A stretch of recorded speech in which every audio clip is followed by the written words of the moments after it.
എല്ലാവർക്കും സലു കിച്ചണിലേക്ക് സ്വാഗതം. ഇപ്പൊ നമ്മളുടെ വീഡിയോസ് ഒന്നും റെഗുലറായിട്ട് ഇടാൻ സാധിക്കുന്നില്ല. ശരിക്കും പറഞ്ഞാൽ എനിക്ക് റെഗുലറായിട്ട് വീഡിയോ ഇടുന്നത് തന്നെയാണ് താല്പര്യം കേട്ടോ. പക്ഷെ ഇപ്പോഴത്തെ ഒരു സാഹചര്യം എന്ന് പറയുമ്പോൾ മോള് ചിലപ്പോൾ നിർബന്ധം പിടിച്ച് കരയുകയും എടുക്കുകയൊക്കെ ചെയ്യുമ്പോൾ നമ്മൾ അതിനല്ലേ ഇമ്പോർട്ടൻ്റ് കൊടുക്കുന്നത്, കുഞ്ഞിനല്ലേ. അപ്പൊ അതുകൊണ്ടാണ് വീഡിയോ എടുക്കലും എല്ലാം കൂടി നടക്കാത്തത്. അപ്പൊ ഞാൻ കുറച്ചധികം സാധനങ്ങളൊക്കെ ഇപ്പൊ വാങ്ങിച്ചു വെച്ചിട്ടുണ്ടായിരുന്നു. അപ്പൊ ഈ കുഞ്ഞൊക്കെ ഉള്ളത് കൊണ്ട് തന്നെ ഈ പറഞ്ഞ മാതിരി നമ്മൾ വിചാരിക്കുന്ന സമയത്ത് ജോലി ഒന്ന് ഒതുങ്ങി തീരണം എന്നൊന്നുമില്ല കേട്ടോ. അപ്പൊ ഞാൻ എളുപ്പത്തിൽ നമുക്ക് ജോലി അധികം അതായത് ഭയങ്കര സ്ട്രെസ്സായിട്ട് തോന്നാത്ത വിധത്തിൽ ചെയ്യത്തക്ക രീതിയിലുള്ള ഒന്ന് രണ്ട് കാര്യങ്ങൾ ഞാൻ ഇന്നത്തെ ഈ വീഡിയോയിൽ ഉൾപ്പെടുത്തുന്നുണ്ട്. അപ്പോൾ ഇതാ മാവ് ഗോതമ്പ് മാവ് എൻ്റെ അടുത്ത് തീർന്നിരിക്കുകയായിരുന്നു കേട്ടോ. അപ്പം ഞാൻ ഇതുപോലെ കണ്ടെയ്നറിലേക്ക് മാറ്റാണ് ചെയ്യണത്. സാധാരണഗതിയിൽ ഞാൻ 5 കിലോ മാവ് വാങ്ങി വെക്കുകയാണ് ചെയ്യണത്. പിന്നെ പലരും എൻ്റെ അടുത്ത് പറയും ഇത്താക്ക് ഗോതമ്പ് പൊടിച്ചെടുത്തൊക്കെ ഉണ്ടാക്കി കൂടെയും ചോദിക്കും. അങ്ങനെയൊക്കെ ഉണ്ടായിരുന്ന ഒരു കാലഘട്ടം ഉണ്ടായിരുന്നു. പക്ഷെ ഇപ്പോഴത്തെ ഈ ഒരു തിരക്കിൻ്റെ ഇടയിൽ എനിക്ക് അതൊന്നും സാധിക്കുന്നില്ല കേട്ടോ. അപ്പം ഞാനിതുപോലെ പാക്കറ്റുകളുടെ മാവുകളൊക്കെയാണ് ഇപ്പം ആശ്രയിക്കുന്നത്. അപ്പം സാഹചര്യത്തിനൊത്ത് നമ്മൾ ഓരോ കാര്യങ്ങളൊക്കെ ചെയ്യണ്ടേ. അപ്പോൾ അത് ഞാൻ ഇതാ ഇവിടെയാണ് ഈ ഒരു സൈഡിലേക്ക് വെക്കുന്നത്. പിന്നെ നമ്മൾ ഇടയ്ക്കൊക്കെ എന്ന് പറയുമ്പോഴേക്കും നമ്മളെപ്പോഴും ഇതുപോലെ മസാലയൊക്കെ എടുക്കുമ്പോഴേക്ക് ഇതുപോലുള്ള ഭരണികളാവുമ്പോഴേക്ക് പെട്ടെന്ന് അഴുക്ക് പിടിക്കാനുള്ള സാധ്യത കൂടുതലാണ്. പിന്നെ തുടച്ചാൽ നല്ല വൃത്തിയായി കിട്ടുന്നത് ഭരണികളും കുപ്പികളുമാണ്. ഇപ്പോൾ പ്ലാസ്റ്റിക് കണ്ടെയ്നറൊക്കെ ആണെങ്കിൽ കുറച്ച് പാടാണ് നമുക്കത് വൃത്തിയാക്കി എടുക്കാനായിട്ട്. പിന്നെ മഞ്ഞൾ, മസാലപ്പൊടികൾ അങ്ങനെയൊക്കെ ഇരിക്കുന്ന കണ്ടെയ്നർ ആകുമ്പോൾ നമ്മൾ ഇടയ്ക്കൊക്കെ ഇതുപോലെ തുടച്ചില്ലെങ്കിൽ നമ്മൾ പെട്ടെന്ന് ഓരോന്നും എന്നും കൈകാര്യം ചെയ്യുന്നതല്ലേ. അപ്പൊ നല്ലതുപോലെ അഴുക്ക് പിടിക്കും. അപ്പൊ ചെറുതായിട്ട് നനവുള്ള ഒരു തുണി കൊണ്ട് ജസ്റ്റ് ഇതുപോലെ ഒന്ന് തുടച്ചെടുക്കുകയാണെങ്കിൽ എല്ലാം നല്ല നീറ്റായിട്ട് നമുക്ക് വയ്ക്കാനായിട്ട് പറ്റും. എന്നും ഞാൻ ഇങ്ങനെ തുടച്ചൊന്നും എടുത്ത് വയ്ക്കാറൊന്നുമില്ല കേട്ടോ. ഇപ്പൊ നമുക്ക് അറിയാമല്ലോ അതിൽ അഴുക്ക് പറ്റിയിട്ടുണ്ട് എന്ന് തോന്നുന്ന ആ സമയത്തേ ചെയ്യാറുള്ളൂ. പിന്നെ ഓയിലിന്റെ പറയുകയാണെങ്കിൽ ഓയിൽ തീരുന്നതനുസരിച്ച് നമ്മൾ ഈ ബോട്ടിലുണ്ടല്ലോ തിളച്ച വെള്ളത്തിലിടും. അപ്പൊ നമുക്ക് വൃത്തിയാക്കി എടുക്കാൻ നല്ല എളുപ്പമാണ് കേട്ടോ. ഓയിൽ പെട്ടെന്ന് പോവുകയും ചെയ്യും.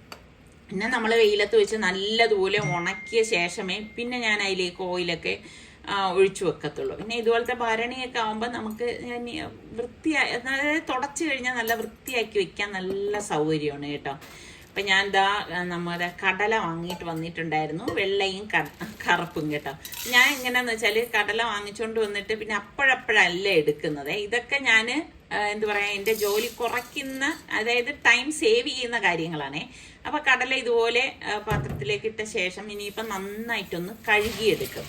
അപ്പം എനിക്കാണെങ്കിൽ നമ്മളിപ്പം ദോശയോ ഇഡലിയോ അങ്ങനെ എന്തെങ്കിലും ഉണ്ടാക്കുമ്പം അല്ലെങ്കിൽ പുട്ടാവട്ടെ കടലക്കറി വേണം എന്ന് തോന്നിക്കഴിഞ്ഞാൽ അയ്യോ തലേ ദിവസം വെള്ളത്തിൽ ഇട്ടില്ലല്ലോ എന്നൊക്കെ തോന്നിപ്പോവും. അപ്പം ഇങ്ങനെ നമ്മൾ വാങ്ങിയിട്ട് വന്ന് ചെയ്തു വെക്കുകയാണെങ്കിൽ നമുക്ക് ആ ഒരു തോന്നൽ ഒഴിവാക്കാം. കാരണം പെട്ടെന്ന് നമുക്ക് കറികൾ ഉണ്ടാക്കിയെടുക്കാൻ പറ്റും കേട്ടോ. അപ്പം ഞാൻ മുൻപ് ഇതുപോലെ ഞാൻ നിങ്ങളുടെ അടുത്ത് കാണിച്ചിട്ടുള്ളതാണ്. അപ്പോൾ നന്നായിട്ട് കഴുകിയ ശേഷം കുറച്ചധികം വെള്ളം ഒഴിച്ചിട്ട് നമുക്ക് ഇപ്പോൾ ഈ കടലയൊന്ന് പൊങ്ങാനല്ല കുതിരാനായിട്ട് മാറ്റി വെക്കാം കേട്ടോ. അപ്പോൾ കുതിർന്ന് കഴിയുമ്പോൾ ഓൾമോസ്റ്റ് ഈ പാത്രത്തിൻ്റെ ഇരട്ടി തന്നെ ഉണ്ടാവും. അപ്പം ഞാൻ അങ്ങനെ 2 പാത്രത്തിലായിട്ട് 2 ടൈപ്പ് കടലയും കഴുകി വെള്ളം ഒഴിച്ച് അടച്ചൊന്ന് മാറ്റി വെക്കാണ് കേട്ടോ. അപ്പം ഇതൊക്കെ നമുക്ക് റെഡിയാക്കി വെക്കുകയാണെങ്കിൽ ഈ റെഡിയാക്കുന്ന സമയത്തുള്ള ബുദ്ധിമുട്ട് മാത്രമേ ഉള്ളൂ. അപ്പം ഇതിനിടയിൽ ഞാൻ പൊട്ടറ്റോ ഒരു 3 പൊട്ടറ്റോ പുഴുങ്ങാനായിട്ട് വെച്ചിട്ടുണ്ടായിരുന്നു. അപ്പം കറക്റ്റ് പരുവത്തിന് പൊട്ടറ്റോ പുഴുങ്ങി വന്നിട്ടുണ്ട്. അതൊന്ന് മാറ്റി വെക്കണേ. അപ്പം ഇന്നത്തെ ബ്രേക്ക്ഫാസ്റ്റിന് വേണ്ടിയിട്ട് ഞാൻ 1 കപ്പ് റവ ഇതുപോലെ മെഷറിംഗ് കപ്പിൽ 250 ml കപ്പാണ് കേട്ടോ ഒരു ബൗളിലേക്ക് ഇട്ട ശേഷം ഞാൻ ഈ കണ്ടെയ്നറിലേക്ക് ഇട്ടത് എന്താ അറിയാവോ, അതിൻ്റെ ലേബലാണ് ഏത് ബ്രാൻഡാണെന്നുള്ളതും എക്സ്പയറി ഡേറ്റ് ഉള്ള ആ ഒരു ഭാഗം ഞാൻ കട്ട് ചെയ്തിട്ട് ഇതിലേക്ക് ഇടും. എനിക്ക് തന്നെ തിരിച്ചറിയാൻ വേണ്ടിയിട്ട് ചെയ്യുന്നതാണ് കേട്ടോ. എന്നിട്ട് കുറച്ച് ചൂടുവെള്ളം ഇതിലേക്ക് ഒഴിച്ചിട്ട് കുതിരാനായിട്ട് നമുക്കൊന്ന് മാറ്റി വെക്കണേ. ഒരു 10-15 മിനിറ്റെങ്കിലും നമ്മളൊന്ന് മാറ്റി വെക്കണേ. അപ്പോഴേ ആ റവ കറക്റ്റിന് നമുക്കൊന്ന് കുതിർന്ന് കിട്ടത്തുള്ളൂ. അപ്പം ആ സമയം കൊണ്ട് ഞാൻ കുറച്ച് ദിവസം കൊണ്ട് വിചാരിക്കുന്നുണ്ട് കേട്ടോ ഇഡ്ഡലിക്ക് നരച്ചെടുക്കണം. അപ്പം എൻ്റെ അടുത്ത് കുറേ പേര് മെഷർമെന്റ് ചോദിക്കുന്നുണ്ടായിരുന്നു. അപ്പം ഞാൻ എടുത്ത ആ ഗ്ലാസ്സിൽ 3 കപ്പ് പച്ചരിയും ഇതുപോലെ 1 കൈപ്പിടി പുഴുക്കലരിയാണ് ഞാൻ ഇട്ട് കൊടുക്കുന്നത് കേട്ടോ. പിന്നെ മറ്റൊരു ബൗളിലേക്ക് ഈ സെയിം ഗ്ലാസ്സിൽ തന്നെ ഞാൻ 1 കപ്പ് ഉഴുന്നിട്ട് കൊടുക്കുകയാണ്. നിങ്ങൾ ഏത് കപ്പിൽ എടുക്കുന്നോ ആ കപ്പ് മെഷർമെന്റ് ആക്കി എടുത്താൽ മതി കേട്ടോ. എന്നിട്ട് നമുക്ക് വേണ്ടത് ഉലുവയാണേ. ഉലുവ കൂടെ ഇടുമ്പോഴാണ് നല്ല ടേസ്റ്റ് കിട്ടുന്നത്. ഇതിപ്പോൾ ടീസ്പൂണിനെക്കാളും ചെറിയൊരു സ്പൂണാണ്. അപ്പം ടീസ്പൂൺ കണക്ക് പറയുകയാണെങ്കിൽ 1 ടീസ്പൂൺ ഉലുവയും കൂടി നമുക്ക് അതിലേക്ക് ഇട്ട് കൊടുക്കും. എന്നിട്ട് അത് ഞാൻ മാറ്റി വെച്ചു. പിന്നെ ഞാൻ ഇതാ 1 കപ്പ് ഉഴുന്ന് മറ്റൊരു ബൗളിലേക്ക് വീണ്ടും ഇടുകയാണ്. എന്ന് വെച്ചാൽ ഞാൻ ഈ ദോശയ്ക്ക് ഇഡ്ഡലിക്ക് ഒക്കെ എടുക്കുന്ന സമയത്ത് ഇതുപോലെ ഉഴുന്ന് പ്രത്യേകം അരയ്ക്കും കേട്ടോ. കാര്യം എന്ന് വെച്ചാൽ ഉഴുന്ന് വട ഉണ്ടാക്കി കഴിക്കാൻ വേണ്ടിയിട്ടാണ്. അപ്പോൾ ഈ പ്രത്യേകമായിട്ട് ഞാൻ ഉഴുന്ന് വടയ്ക്ക് ഉഴുന്നിടാനായിട്ട് ശ്രമിക്കാറില്ല കേട്ടോ. ഭയങ്കര മടിയാണ്. അപ്പം അതുകൊണ്ട് ഈ കൂട്ടത്തിൽ അരച്ചെടുക്കാമല്ലോ എന്ന് ഓർത്തിട്ടാണ് ഇങ്ങനെ ഇടണത് കേട്ടോ. അപ്പം ഈ സമയത്ത് തന്നെ നമുക്ക് ഇത് കഴുകി വെക്കുമ്പോൾ തന്നെ നല്ലതുപോലെ കഴുകിയെടുക്കും. കാരണം നമ്മൾ ഇത് കുതിർന്നു കഴിഞ്ഞാൽ പിന്നെ കഴുകത്തില്ല കേട്ടോ. അതുകൊണ്ട് ഈ കഴുകുന്ന ടൈമിൽ നല്ലതുപോലെ കഴുകിയിട്ടാണ് വെള്ളം ഒഴിച്ചിട്ട് കുതിരാനായിട്ട് മാറ്റി വെക്കണത്. ഒരു 3-4 മണിക്കൂറെങ്കിലും ഇത് കുതിരാനായിട്ട് അനുവദിക്കണം. എങ്കിൽ മാത്രമേ നമുക്ക് നല്ല സോഫ്റ്റ് ആയിട്ടുള്ള ഇഡ്ഡലിയും അല്ലെങ്കിൽ ദോശയും ഒക്കെ ഉണ്ടാക്കാനായിട്ട് സാധിക്കും. നല്ല മൊരുമൊരാന്നുള്ള ദോശയൊക്കെ ഉണ്ടാക്കാൻ വേണ്ടിയിട്ടാണ് നമ്മൾ ഉഴുന്നിൻ്റെ കൂടെ ഉലുവയും കൂടി ചേർത്തത് കേട്ടോ. അല്ലാതെ ഞാനിപ്പോൾ സെപ്പറേറ്റ് ചെയ്ത് അരയ്ക്കാറില്ല. ഇഡ്ഡലിയുടെ പരുവത്തിന് അരച്ചെടുത്തിട്ട് ദോശയാണ് ഉണ്ടാക്കണമെങ്കിൽ അതിൽ കുറച്ചുകൂടി ലൂസാക്കി മാവിനെ എടുത്തിട്ട് ദോശ ഉണ്ടാക്കുകയാണ് ചെയ്യുന്നത് കേട്ടോ. അപ്പം ഞാനത് ഒന്ന് മാറ്റി വെക്കാണ്. രാവിലെയുള്ള എൻ്റെ കുറച്ച് പണികൾ എന്നുമല്ല, ഇതുപോലെ ഇടയ്ക്കൊക്കെ വരുന്ന പണികളാണ് ഇത് കേട്ടോ. അപ്പം ഞാൻ ഇതാ പൊട്ടറ്റോ ഒന്ന് ഗ്രേറ്റ് ചെയ്തെടുക്കുകയാണ് കേട്ടോ. അപ്പോൾ കട്ട ഇല്ലാതിരിക്കാനാണ് നമ്മളിതാ ഇതുപോലെ ഗ്രേറ്റ് ചെയ്തെടുക്കുന്നത്. നിങ്ങൾക്കൊക്കെ എങ്ങനെ ഇഡലിയോടാണോ ഇഷ്ടം, ദോശയോടാണോ ഇഷ്ടം? ഞാൻ പറഞ്ഞത് ശരിയല്ലേ? കടല വെള്ളത്തിൽ ഇടുമ്പം നിങ്ങൾക്കും അങ്ങനെ മടി തോന്നുന്നവരുണ്ടെങ്കിൽ ഒന്ന് പറയേട്ടാ. അപ്പം ഞാൻ എല്ലാം ഗ്രേറ്റ് ചെയ്തെടുത്തിട്ടുണ്ട്. ഇതിലേക്ക് നമുക്ക് ഇതാ 1 കൈപ്പിടി മല്ലിയിലയും അതുപോലെ തന്നെ 1 ടീസ്പൂണ് അയമോദകമില്ലേ അതിട്ട് കൊടുക്കാം. അതുപോലെ തന്നെ 1.5 ടീസ്പൂണോളം നമ്മളുടെ ചില്ലി ഫ്ലെക്സ് തരിതരിപ്പായിട്ട് പൊടിച്ച മുളകാണേ. 1 ടീസ്പൂൺ ചെറിയ ജീരകം ക്യൂമിൻ സീഡാണേ. പിന്നെ കുറച്ച് ഉപ്പ്, പാകത്തിനുള്ള ഉപ്പ്. 1 ടേബിൾ സ്പൂണോളം ഓയിലും കൂടി ഒഴിച്ചു കൊടുക്കുക. ഏത് ഓയിലായാലും കുഴപ്പമില്ല. എന്നിട്ട് ഇതെല്ലാം കൂടി ചേർത്ത് നന്നായിട്ടൊന്ന് മിക്സ് ചെയ്ത് കൊടുക്കാം. അപ്പോൾ ആ പൊട്ടറ്റോ നല്ലതുപോലെ ഒന്ന് ഉടഞ്ഞു കിട്ടാൻ വേണ്ടിയിട്ടാണ് നമ്മളിതാ ഇതുപോലെ ചെയ്തെടുക്കുന്നത്. അതിൽ പീസായിട്ട് കിടന്നു കഴിഞ്ഞാൽ നമുക്ക് അത്ര ശരിയാകത്തില്ല കേട്ടോ. എന്നിട്ട് നമുക്ക് കുതിർത്ത് വെച്ചിരിക്കുന്ന റവ ഉണ്ടല്ലോ, ഇത് റവ കൂടി ഇതിലേക്ക് ഇട്ടിട്ട് ഈ റവയും പൊട്ടറ്റോയുടെ മിക്സും കൂടി ചേർത്ത് നല്ലതുപോലെ മിക്സ് ചെയ്യാം. ഇനി നമ്മൾ ഇതിലേക്ക് ചേർത്ത് കൊടുക്കുന്നത് ഗോതമ്പ് മാവാണേ. നമുക്ക് ഇത് കുഴയ്ക്കാൻ പരുവത്തിനുള്ള ഗോതമ്പ് മാവ് ഇതിലേക്ക് ഇട്ടിട്ട് ചപ്പാത്തിക്കൊക്കെ കുഴച്ചെടുക്കത്തില്ല, ആ ഒരു പരുവത്തിൽ കുഴച്ചെടുക്കണം. ഒരു തുള്ളി വെള്ളം പോലും നമ്മൾ ഇതിലേക്ക് ചേർക്കേണ്ട ആവശ്യമില്ല. കാരണം നമ്മൾ ഈ ഒരു റവയുടെ കൂട്ടിൻ്റെ പൊട്ടറ്റോയുടെ ആ ഒരു ഈർപ്പത്തിൽ നമുക്കിത് കുഴച്ചെടുക്കാനായിട്ട് സാധിക്കും. ഇപ്പം ഞാൻ ഇട്ട ഒരു മാവിൻ്റെ കണക്ക് പറയുകയാണെങ്കിൽ 2 കപ്പോളം ഗോതമ്പ് മാവ് ഇതിലേക്ക് ഇട്ടിട്ടുണ്ട്. അതൊക്കെ നിങ്ങൾ ഇട്ട് കുഴച്ചെടുക്കുമ്പോൾ മനസ്സിലാവും എത്രയാണ് വേണ്ടതെന്ന്. ഇതാണ് ഈ ചപ്പാത്തിക്കൊക്കെ നമ്മൾ കുഴച്ചെടുക്കണം. ഇതാണ് ഈ ഒരു മാവിൻ്റെ പരുവം എന്ന് പറയുന്നത് കേട്ടോ. അപ്പം നമുക്കിതൊരു 1/2 മണിക്കൂർ അടച്ച് മാറ്റി വെക്കണം. അപ്പം ഞാൻ ഇതാ എടുത്ത ബൗളും കപ്പും എല്ലാം ഞാനൊന്ന് കഴുകി വെക്കാണ്. നമ്മൾ അപ്പോഴപ്പോഴുള്ളത് ഇതുപോലെ പാത്രമാണെങ്കിലും അല്ലെങ്കിൽ ടേബിൾ കൗണ്ടർ ആണെങ്കിലും ഒന്ന് നീറ്റാക്കി വെക്കുകയാണെങ്കിൽ പിന്നെ നമ്മൾക്ക് അവിടെ നിന്ന് ജോലി ചെയ്യാനുള്ളതല്ലേ. അല്ലാതെ നമ്മൾ ഈ സിങ്കിലേക്ക് വരുമ്പോൾ കുറേ പാത്രങ്ങൾ കിടക്കണം കാണുമ്പോൾ നമുക്ക് ജോലി ചെയ്യാനുള്ള ആ ഒരു ഇൻട്രസ്റ്റ് തന്നെ അങ്ങ് പോകും. ആകെ ഒരു മടിയും അലസതയും ഒക്കെ ഉണ്ടാവും. അപ്പം ഞാനിവിടെ മക്കളുടെ അടുത്തായാലും പറയാം, അവർ വെള്ളം കുടിക്കുന്ന ഒരു ഗ്ലാസ് ആണെങ്കിൽ നിങ്ങൾ കിച്ചണിലേക്ക് വരുമ്പോഴേക്കും ആ ഗ്ലാസ് ഒന്ന് കഴുകി ഒന്ന് മാറ്റിയേക്കണം എന്ന് പറയാറുണ്ട് കേട്ടോ. എന്നാലും ചിലപ്പോൾ റിച്ചുവൊക്കെ വന്നു കഴിഞ്ഞാൽ ഇതുപോലെ സിങ്കിൽ കൊണ്ടുവന്ന് വെച്ച് വെള്ളം ഒഴിച്ചിട്ടിട്ടൊക്കെ അങ്ങ് പോകുന്ന സംഭവങ്ങളും ഉണ്ട് കേട്ടോ. അപ്പം ഈ ടേബിൾ കൗണ്ടറൊക്കെ ഒന്ന് തുടച്ചെടുക്കുകയാണ്. ഇപ്പം ഈ ഒരു കാലാവസ്ഥയുടെ ഇതാണെന്ന് തോന്നുന്നു. ഭയങ്കര ഈച്ച ശല്യമാണ്. എന്നിട്ട് ഞാൻ വിനാഗിരിയൊക്കെ ഇട്ട് തുടയ്ക്കാറുണ്ട്, എന്നാലും വലിയ ഒരു മെച്ചം പറയാനില്ല. അപ്പം ഞാൻ നമ്മളൊരു മസാല ബട്ടൂരിയാണ് ഉണ്ടാക്കുന്നത്. അപ്പം അതിന് കറിയായിട്ട് ഞാൻ സവോള ഒന്ന് സ്ലൈസ് ചെയ്തെടുക്കുകയാണ്. അപ്പം ഞാൻ ഇതിനു മുൻപ് കടല മസാല വെച്ചതുണ്ട് കേട്ടോ. അത് വളരെ കുറച്ചേ ഉള്ളൂ. അപ്പം നമുക്ക് എല്ലാവർക്കുമായിട്ട് അത് തികയത്തില്ല. അപ്പം ഞാൻ വിചാരിച്ചു ശരി എന്നാൽ ഒരു റൈത്ത കൂടിയാവാം. ഈ ഒരു റൈത്ത നമ്മുടെ ഈ മസാല ബട്ടൂരയ്ക്ക് നല്ല ടേസ്റ്റാണ് കേട്ടോ. അപ്പം ഞാൻ പച്ചമുളകും സവാളയും കൂടി ഇതുപോലെ അരിഞ്ഞിട്ട് ഈ സവാള നല്ലതുപോലെ ഒന്ന് അതായത് അതിൻ്റെ ഇതളുകളൊക്കെ അടർന്നു വരത്തക്ക രീതിയിൽ ഒന്ന് മിക്സ് ചെയ്യണം. പിന്നെ നമുക്ക് വേണ്ടത് തൈരാണ് കേട്ടോ. അപ്പം നമ്മളുടെ ഈ റൈത്ത ഉണ്ടാക്കിയെടുക്കാൻ എളുപ്പമല്ലേ. അപ്പം ഈ തൈര് ഇതുപോലെ ഇട്ട ശേഷം നമുക്ക് പാകത്തിനുള്ള ഉപ്പും അതുപോലെ തന്നെ ചില്ലി ഫ്ലേക്സ് ഇല്ലേ, തരിതരിപ്പായിട്ട് പൊടിച്ച മുളക്, അതും കൂടി നമുക്ക് എത്രയാണ് എരിവ് വേണ്ടത് അതിനനുസരിച്ചിട്ട ശേഷം ഒന്നൊരു വിസ്ക് കൊണ്ട് ഇതുപോലെ ഒന്ന് ഇളക്കി കൊടുത്താൽ മതി. ഇളക്കിയ ശേഷം നമ്മൾ ഈ അരിഞ്ഞു വെച്ചിരിക്കുന്ന സവാളയുടെ കൂട്ടില്ലേ, അപ്പോൾ പച്ചമുളക് നമുക്ക് ആവശ്യത്തിനുള്ളത് ഇതിലേക്ക് ചേർത്ത് കൊടുക്കാം കേട്ടോ. അതും കൂടി ഇട്ട ശേഷം നമുക്ക് ഇതൊന്ന് മിക്സ് ചെയ്തെടുക്കാം. അപ്പം ഈ ഒരു കോമ്പിനേഷൻ ഇഷ്ടമുള്ള എത്ര പേരുണ്ട്? നിങ്ങളിങ്ങനെ ട്രൈ ചെയ്യാറുണ്ടോ? കുട്ടികൾക്കൊക്കെ വളരെ ഇഷ്ടപ്പെടുന്ന ഒരു ബ്രേക്ക്ഫാസ്റ്റ് തന്നെ ആയിരിക്കും കേട്ടോ ഇത്. അപ്പം നമുക്ക് ഇത് എല്ലാം കൂടെ ഒന്ന് യോജിപ്പിച്ചെടുക്കണം, ഇത്ര മാത്രമേ ഉള്ളൂ. പിന്നെ ഇതിലും നമുക്ക് നല്ല വെറൈറ്റി ആയിട്ടൊക്കെ തയ്യാറാക്കി എടുക്കാൻ പറ്റും. ഇതാണ് ഏറ്റവും സിമ്പിളായിട്ട് നമുക്ക് ഉണ്ടാക്കിയെടുക്കാൻ പറ്റുന്ന ഒരു സംഭവം. ചപ്പാത്തിയോടെ ഇത് കഴിക്കാൻ നല്ല ടേസ്റ്റാണ് കേട്ടോ. അങ്ങനെ നിങ്ങൾ ട്രൈ ചെയ്ത് നോക്കിയിട്ടില്ലെങ്കിൽ ഈ രീതിയിലൊന്ന് ട്രൈ ചെയ്ത് നോക്കണേ. ലാസ്റ്റ് ഞാൻ കുറച്ച് മല്ലിയിലോടി ഇതുപോലെ ഇട്ട് കൊടുക്കുകയാണ് കേട്ടോ.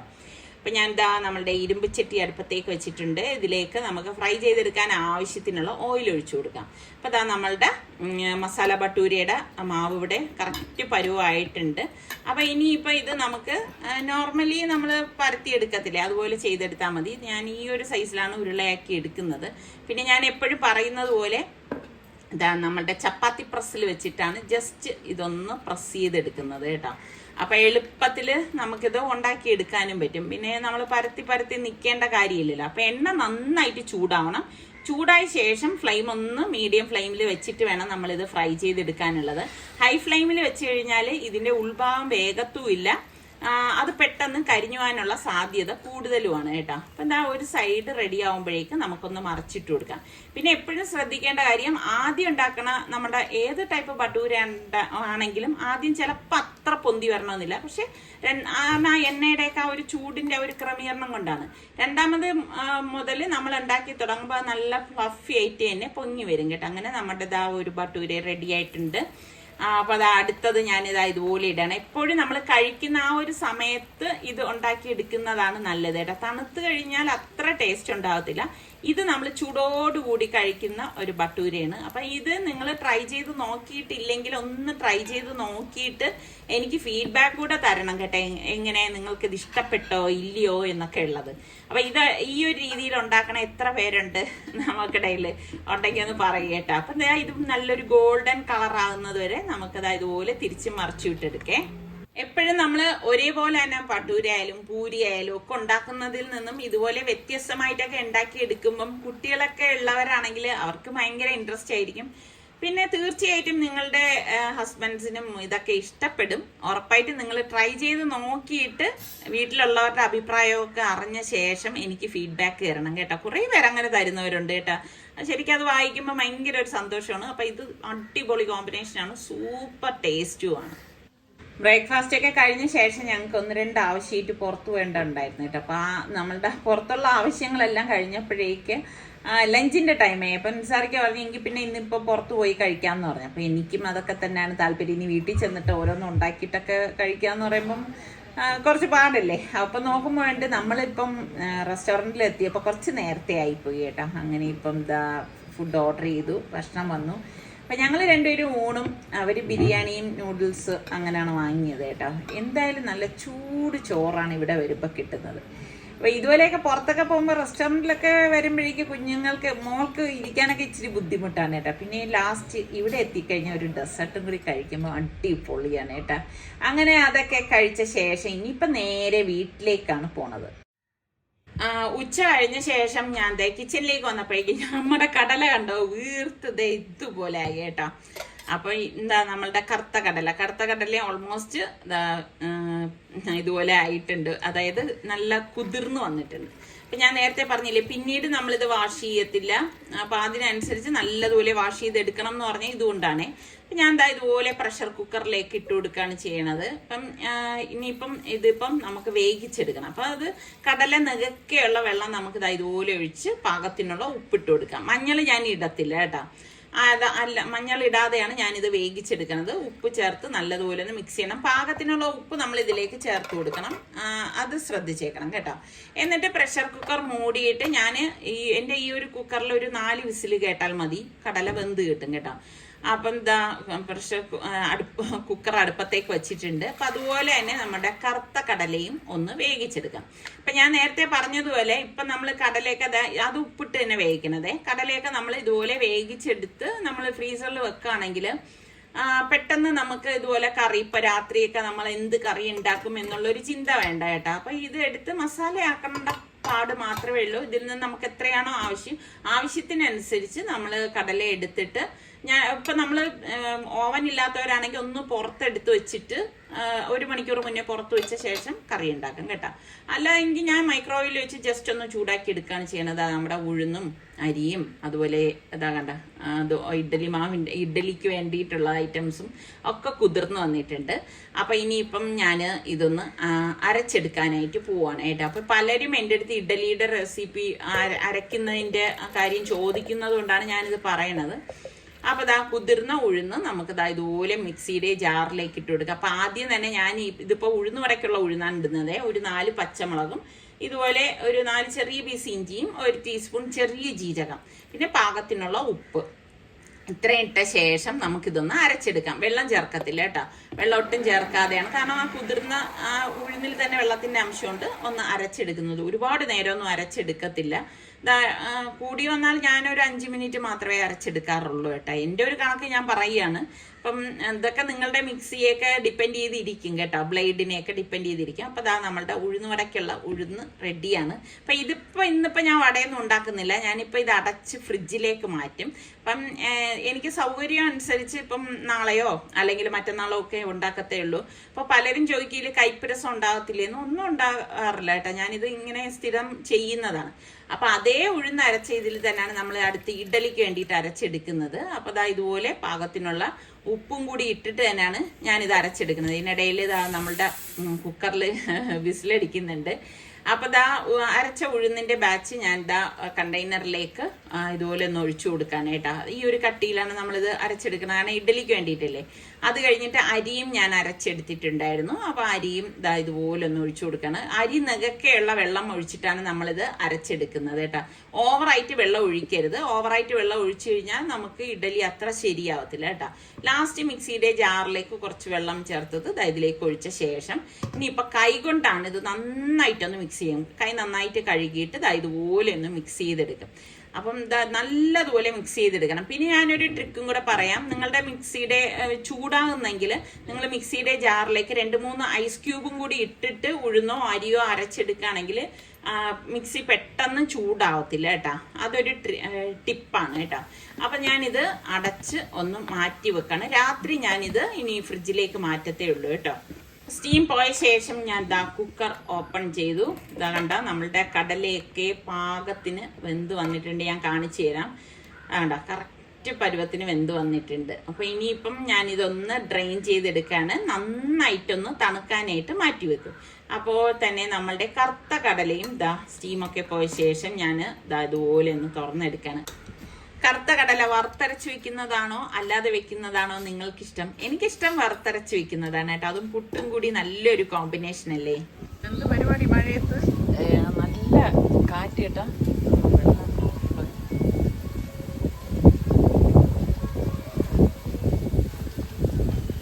സാറൊക്കെ ഒരു പെയിന്ററാണ്, പിന്നെ കുക്കറാണ്. പരിപാടികളുണ്ട്. നമ്മളെപ്പോഴും ബിസി ആയിട്ടിരിക്കണം. എപ്പോഴും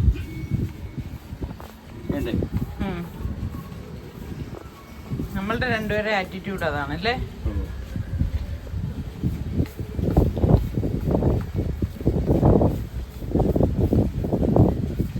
ഉറക്കം കുറവുള്ള ആൾക്കാരാണ് ഞങ്ങൾ രണ്ടുപേരും. എന്തെന്ന് പറയാം എനിക്കറിയില്ല. നമ്മൾ വെറുതെ ഇരിക്കുന്നതിന് പകരം ഇതുപോലെ നമുക്ക് മനസ്സിന് സന്തോഷവും ഇൻട്രസ്റ്റും ഉള്ള ജോലികളിലേക്കൊക്കെ ഏർപ്പെട്ട് കഴിഞ്ഞാൽ സമയം പോണതേ അറിയത്തില്ല കേട്ടോ. ശരിയല്ലേ ഞാൻ പറഞ്ഞത്? ഞാനിവിടെ ഒരു കാര്യം കാണിച്ചു തരാം കേട്ടോ. ഇത് കണ്ട എൻ്റെ കറിവേപ്പിലെ ഇങ്ങനെ കാർന്ന് തിന്നുന്നത് പോലെ പാഷൻ ഫ്രൂട്ട് ഒരു വള്ളി ഉണ്ടായിരുന്നു. ഞാൻ നിസ്സാറിക്കത് ഇങ്ങോട്ട് പിടിച്ചു വെച്ചതാണ് കേട്ടോ. ഇതിപ്പോൾ അബദ്ധമായിപ്പോയി. അപ്പോൾ ഞാൻ പറഞ്ഞു ശരി, അതിൻ്റെ വേര് ഇങ്ങനെ എടുത്തതായിട്ടാണേ, നല്ല കട്ടിക്ക് വന്നിരിക്കുകയാണ് വേര്. അപ്പോൾ അതിനെ പിഴുതിട്ട് മാറ്റി നടാൻ പറഞ്ഞു. കാരണം അല്ലെങ്കിൽ എന്താന്ന് വെച്ചാൽ എനിക്ക് 2 മൂട് കറിവേപ്പിലയുള്ളത് അത് കണ്ട ഇതിൻ്റെ അടിയിലായിപ്പോയി.